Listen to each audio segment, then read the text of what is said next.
Hi, I'm Lindy. I lost my daughter Valerie, my only child, in early 2022. So it's now been a little over a year. Today I will be reading a letter I wrote to her on March 20th of this year, 2023, the first day of the second spring since her passing. Valerie loved springtime.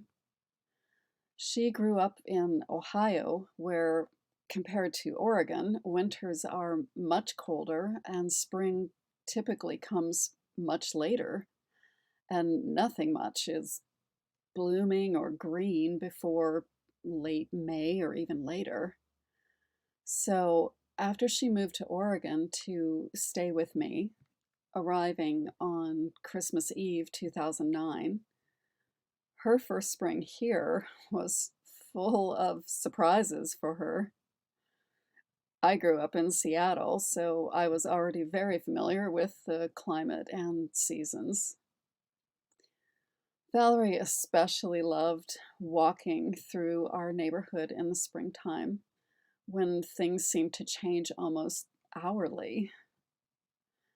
Her last spring was in 2021 when we were still in the middle of pretty strict lockdown with the pandemic here in Oregon. So these walks became even more important as one of the few times we could be outside away from the apartment, but still feeling safe. So now I have to go from thinking about her last spring to my next one, my second spring without Valerie. Honestly, I'm still not really sure where I even am a lot of the time. But the changing weather and landscape are helping to give me some sense of grounding. And I'm really grateful for that, as well as for all of the beauty of spring around me in the Northwest. A sign of hope for all of us. Dear Valerie, I went for a walk this morning along what was one of our favorite routes, especially this time of the year. I saw camellias and narcissus and hellebores blooming, and one tree covered in tiny pale lavender pink blossoms. For the Pacific Northwest, where people are often out cutting their grass in February, spring does seem to be coming slowly this year, which is fine with me. Several weeks ago, probably around Groundhog Day now that I think about it, I realized that I was approaching the second spring since you died. I'm really not ready for this. There's something about having gone through 4 complete seasons without you that makes this new spring even harder. I'm not entirely sure why, but I think it has something to do with the conventional idea of a year of mourning. Will there be an expectation that I am now over it when there is no getting over your loss? Will people assume I'm now back to normal when I can't go back and I don't even know what normal means anymore? Spring in general seems to be synonymous with Renaissance, a season of renewal, growth, change, all of which come with unknowns. Maybe that's why it feels like I have even more questions than usual lately, and even fewer answers, if any at all. Since you and I have both been Agatha Christie fans for a long time, you will probably recognize Second Spring as the title for the section of her autobiography that came just after her beloved mother had died, shortly after which her first husband left her with no warning. She described this period as a year I hate recalling. I can relate.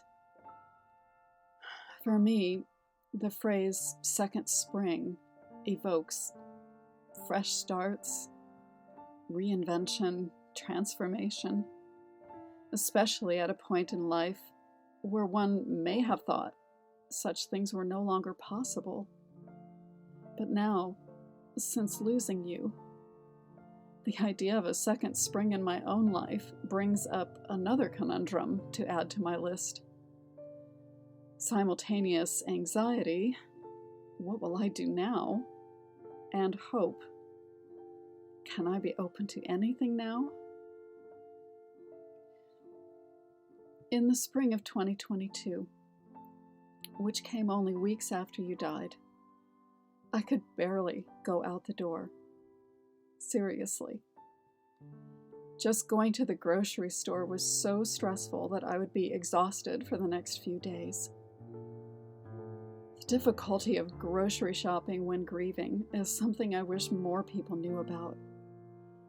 I'm not sure if this only applies to bereaved parents or to anyone who has lost anyone or anything, but it's something I never would have guessed at before losing you. It wasn't until much later in the year that I started feeling slightly more comfortable about even just taking a walk around the neighborhood. So I probably missed a lot of the typically beautiful spring sights and sounds, except for what I could see on the deck. I don't usually take a phone or camera with me when walking, so I have relatively few photos from last spring.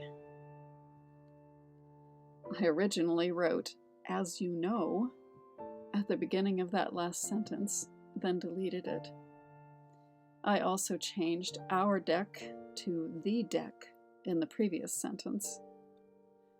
These moments, the ones when I realize certain phraseology is no longer appropriate, are some of the hardest. It's incredibly difficult even to think of your cat, our apartment, our neighborhood as now being only mine.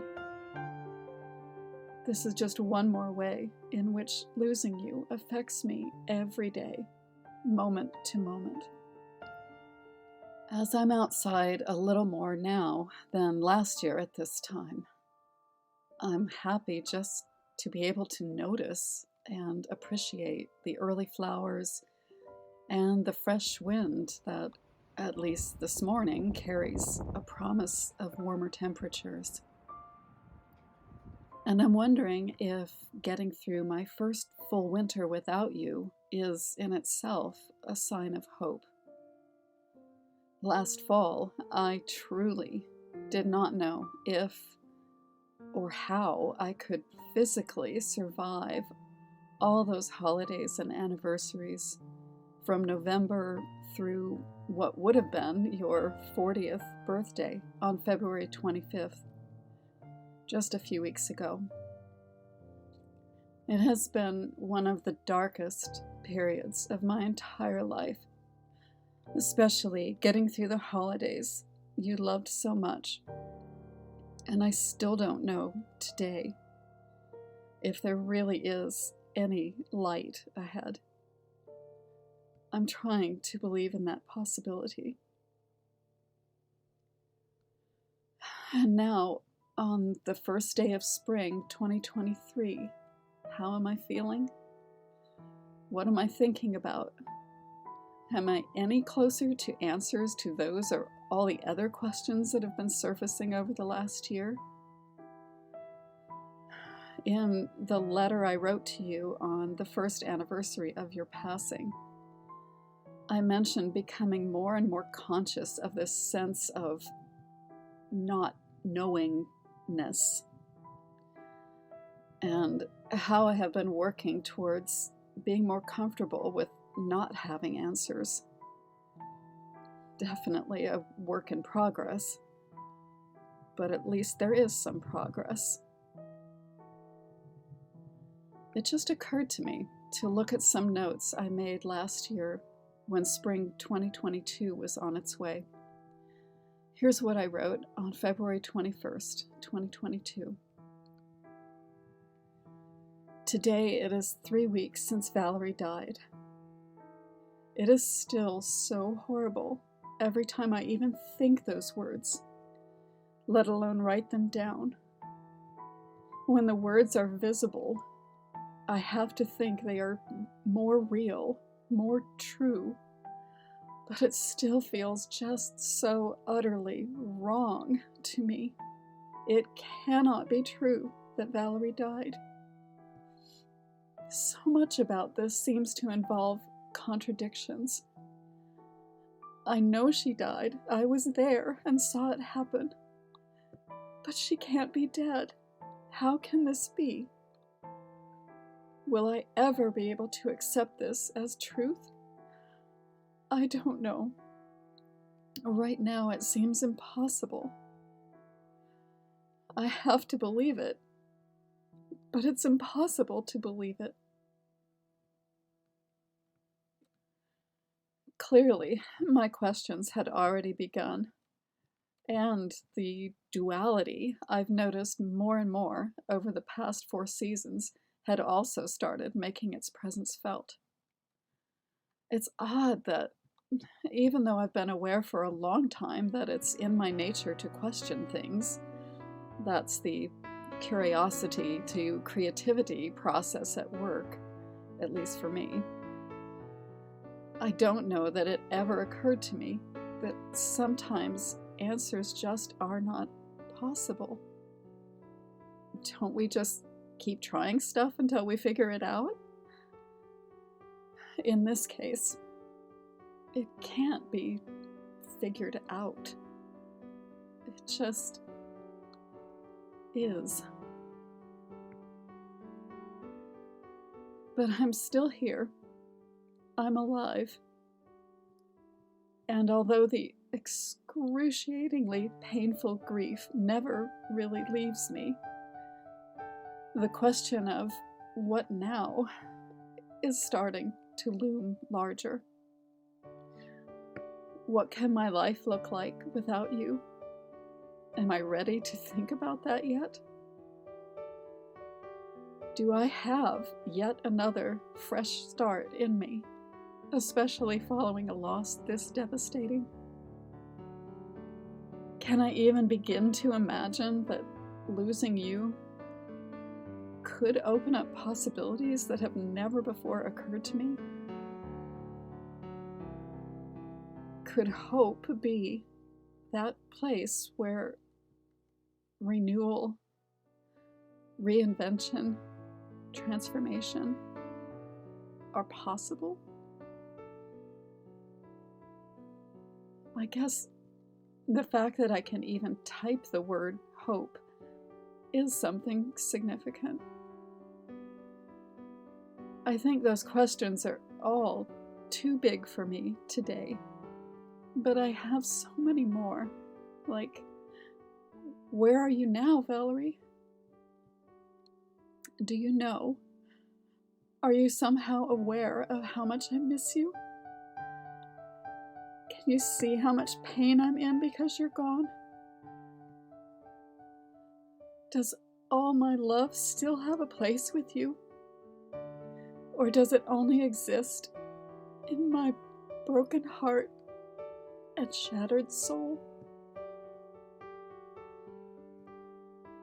So many questions, and I feel incredibly far away from you.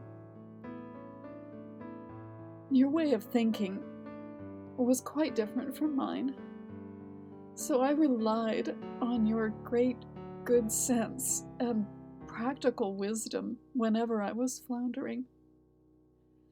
But this last year, for these 4+ seasons without you, everything has seemed so empty, dark, and cold.